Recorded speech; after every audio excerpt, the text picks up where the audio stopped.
Hi hello ಎಲ್ಲರಿಗೂ ನಮಸ್ಕಾರ. ಜ್ಯೋತಿ ಪಾಕಶಾಲೆಗೆ ತಮ್ಮೆಲ್ಲರಿಗೂ ಸ್ವಾಗತ. ನನ್ನ ಕುಕಿಂಗ್ ವಿಡಿಯೋಸ್ ನಿಮಗೆ ಇಷ್ಟ ಆದಲ್ಲಿ ಜ್ಯೋತಿ ಪಾಕಶಾಲೆ ಚಾನಲ್ನ ಸಬ್ಸ್ಕ್ರೈಬ್ ಮಾಡ್ಕೊಳ್ಳಿ. ನಾನು ಈ ದಿನ ಸಿಂಪಲ್ ಆದಂತಹ ದಪ್ಪ ಮೆಣಸಿನಕಾಯಿ ಚಟ್ನಿ, ಕ್ಯಾಪ್ಸಿಕಮ್ ಚಟ್ನಿ ಮಾಡುವ ವಿಧಾನ ತೋರಿಸ್ಕೊಡ್ತೇನೆ. ಇದಕ್ಕೆ ಟೊಮೊಟೊ, ಬೆಳ್ಳುಳ್ಳಿ, ಈರುಳ್ಳಿ ಅಂತ ಏನು ಬಳಸ್ತೇನೆ 5 ನಿಮಿಷದಲ್ಲಿ ಈ ಚಟ್ನಿನ ಮಾಡ್ಕೊಳ್ಬೋದು.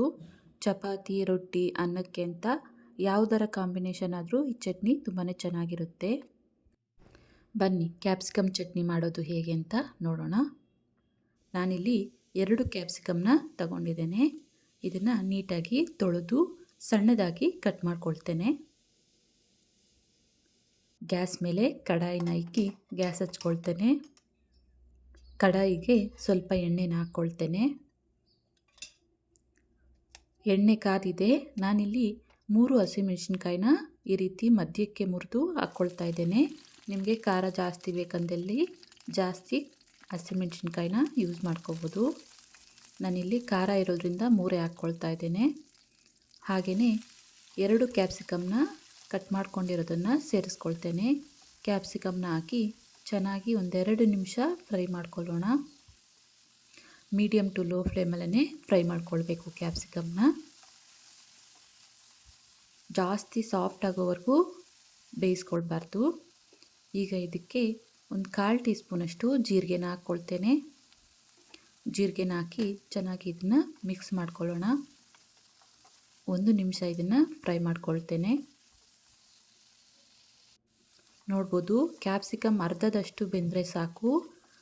ಗ್ಯಾಸ್ ಆಫ್ ಮಾಡ್ಕೊಳ್ತೇನೆ. ಇದನ್ನು ಸ್ವಲ್ಪ ತಣ್ಣಗಾಗಲು ಬಿಡೋಣ.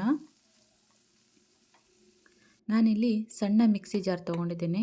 ಮಿಕ್ಸಿ ಜಾರಿಗೆ ಅರ್ಧ ಕಪ್ಪಷ್ಟು ಫ್ರೆಶ್ ಕಾಯಿ ತುರಿನ ಹಾಕ್ಕೊಳ್ತಾ ಇದ್ದೇನೆ. ಹಾಗೆಯೇ ಹುಳಿಗೆ ಸ್ವಲ್ಪ ಹುಣಸೆಹಣ್ಣನ್ನು ಬಳಸ್ತಾ ಇದ್ದೇನೆ. ಹುಳಿ ನೋಡಿಕೊಂಡು ನಿಮಗೆ ಎಷ್ಟು ಬೇಕು ಅಂತ ಅಷ್ಟು ಹುಣಸೆಹಣ್ಣನ್ನು ಸೇರಿಸ್ಕೊಳ್ಬೋದು. ಈಗ ಇದಕ್ಕೆ ನಾವು ಫ್ರೈ ಮಾಡ್ಕೊಂಡಿರೋಂಥ ಕ್ಯಾಪ್ಸಿಕಮ್ನ ಹಾಕ್ಕೊಳ್ತಾ ಇದ್ದೇನೆ. ನೋಡಿ ಕ್ಯಾಪ್ಸಿಕಮ್ನ ಎಲ್ಲ ಹಾಕ್ಕೊಂಡಿದ್ದಾಯಿತು. ಈಗ ಇದಕ್ಕೆ ಚಿಟಿಕೆಯಷ್ಟು ಅರಿಶಿನ ಹಾಕ್ಕೊಳ್ತೇನೆ. ಹಾಗೆಯೇ ರುಚಿಗೆ ತಕ್ಕಷ್ಟು ಉಪ್ಪನ್ನು ಸೇರಿಸ್ಕೊಳ್ತೇನೆ. ಇದಕ್ಕೆ ಸ್ವಲ್ಪ ನೀರನ್ನು ಹಾಕ್ಕೊಳ್ತೇನೆ. ನೀರನ್ನು ಹಾಕಿ ಇದನ್ನು ರುಬ್ಕೊಳ್ತೇನೆ. ನುಣ್ಣಗೆ ರುಬ್ಕೊಳ್ಬೇಕು. ಇದನ್ನು ನೋಡ್ಬೋದು ಈ ರೀತಿಯಾಗಿ ರುಬ್ಕೋಬೇಕು ಚಟ್ನಿನ. ಚಟ್ನಿ ರೆಡಿ ಆಯಿತು. ಒಗ್ಗರಣೆ ಮಾಡ್ಕೊಳ್ಳೋಣ. ನಾನಿಲ್ಲಿ ಮತ್ತೆ ಅದೇ ಕಡಾಯಿನ ಗ್ಯಾಸ್ ಮೇಲೆ ಇಕ್ಕಿ ಗ್ಯಾಸ್ ಹಚ್ಕೊಳ್ತೇನೆ. ಅದಕ್ಕೆ ಸ್ವಲ್ಪ ಎಣ್ಣೆನ ಹಾಕ್ಕೊಳ್ತೇನೆ. ಎಣ್ಣೆ ಕಾದಿದೆ. ಸಾಸಿವೆನ ಹಾಕ್ಕೊಳ್ತೇನೆ. ಹಾಗೆಯೇ 2 ಒಣಮೆಣಸಿನ್ಕಾಯಿನ ಮುರಿದು ಹಾಕ್ಕೊಳ್ತಾ ಇದ್ದೇನೆ. ಸ್ವಲ್ಪ ಕರಿಬೇವನ್ನ ಹಾಕ್ಕೊಳ್ತೇನೆ. ಒಗ್ಗರಣೆನ ಸ್ವಲ್ಪ ಫ್ರೈ ಮಾಡಿಕೊಂಡು ಇದಕ್ಕೆ ರುಬ್ಬಿರುವಂಥ ಚಟ್ನಿನ ಹಾಕ್ಕೊಳ್ತೇನೆ. ಚಟ್ನಿಗೆ ಹೆಚ್ಚಾಗಿ ನೀರು ಹಾಕಲಿಕ್ಕೆ ಹೋಗಬಾರ್ದು. ರುಬ್ಬಬೇಕಾದ್ರೆ ಹಾಕ್ಕೊಂಡಿದ್ವಲ್ಲ ಅಷ್ಟೇ ಸಾಕು ನೀರು. ಚಟ್ನಿನ ಹಾಕಿ ಚೆನ್ನಾಗಿ ಮಿಕ್ಸ್ ಮಾಡಿ ಇದನ್ನು ಕುದಿಸ್ಕೊಳ್ಬೇಕು. ನೋಡಿ ಚೆನ್ನಾಗಿ ಕುದೀತಾ ಇದೆ ಚಟ್ನಿ. ಕ್ಯಾಪ್ಸಿಕಮ್ ಚಟ್ನಿ ರೆಡಿ ಆದಂಗೆ. ಯಾರೆಲ್ಲ ಸಬ್ಸ್ಕ್ರೈಬ್ ಮಾಡ್ಕೊಳ್ದೆ ವಿಡಿಯೋ ನೋಡ್ತಿದ್ದಲ್ಲಿ ಪ್ಲೀಸ್ ಸಬ್ಸ್ಕ್ರೈಬ್ ಮಾಡ್ಕೊಳ್ಳಿ. ಬೆಲ್ ಐಕಾನ್ ಮೇಲೆ ಕ್ಲಿಕ್ ಮಾಡಿ ಆಲ್ ಅನ್ನೋ ನೋಟಿಫಿಕೇಷನ್ನ ಆನ್ ಮಾಡ್ಕೊಳ್ಳಿ.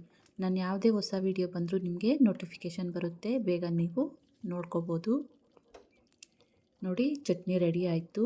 ಗ್ಯಾಸ್ ಆಫ್ ಮಾಡ್ಕೊಳ್ತೇನೆ. ಇದನ್ನು ಬಟ್ಲಿಗೆ ಸರ್ವ್ ಮಾಡ್ತೇನೆ. ನೋಡಿದ್ರಲ್ಲ ಸಿಂಪಲ್ ಆದಂತಹ ಕ್ಯಾಪ್ಸಿಕಮ್ ಚಟ್ನಿ ಮಾಡುವ ವಿಧಾನ. ಟೊಮೊಟೊ, ಈರುಳ್ಳಿ, ಬೆಳ್ಳುಳ್ಳಿ ಅಂತ ಏನು ಬಳಸ್ತೇನೆ 5 ನಿಮಿಷದಲ್ಲಿ ಈ ಚಟ್ನಿನ ಮಾಡ್ಕೊಳ್ಬೋದು. ಅನ್ನಕ್ಕಂತೂ ತುಂಬಾ ರುಚಿಯಾಗಿರುತ್ತೆ ಈ ಚಟ್ನಿ ರೆಸಿಪಿ. ಈ ರೆಸಿಪಿ ನಿಮಗೆ ಇಷ್ಟ ಆಗಿದೆ ಅಂದ್ಕೊಳ್ತೇನೆ. ಇಷ್ಟ ಆದಲ್ಲಿ ಈ ವಿಡಿಯೋಗೊಂದು ಲೈಕ್ ಮಾಡಿ. ಯಾರೆಲ್ಲ ಸಬ್ಸ್ಕ್ರೈಬ್ ಮಾಡ್ಕೊಳ್ದೆ ವಿಡಿಯೋ ನೋಡ್ತಿದ್ದಲ್ಲಿ ಪ್ಲೀಸ್ ಸಬ್ಸ್ಕ್ರೈಬ್ ಮಾಡ್ಕೊಳ್ಳಿ. ಈ ವಿಡಿಯೋ ಹೇಗನ್ನಿಸ್ತು ಅಂತ ಕಮೆಂಟ್ ಮಾಡಿ. ಹಾಗೆ ಈ ವಿಡಿಯೋ ಇಷ್ಟ ಆದಲ್ಲಿ ನಿಮ್ಮ ಫ್ರೆಂಡ್ಸ್ ಆ್ಯಂಡ್ ಫ್ಯಾಮಿಲಿ ಮೆಂಬರ್ಸ್ಗೆ ಈ ವಿಡಿಯೋನ ಶೇರ್ ಮಾಡಿ. ಧನ್ಯವಾದಗಳು.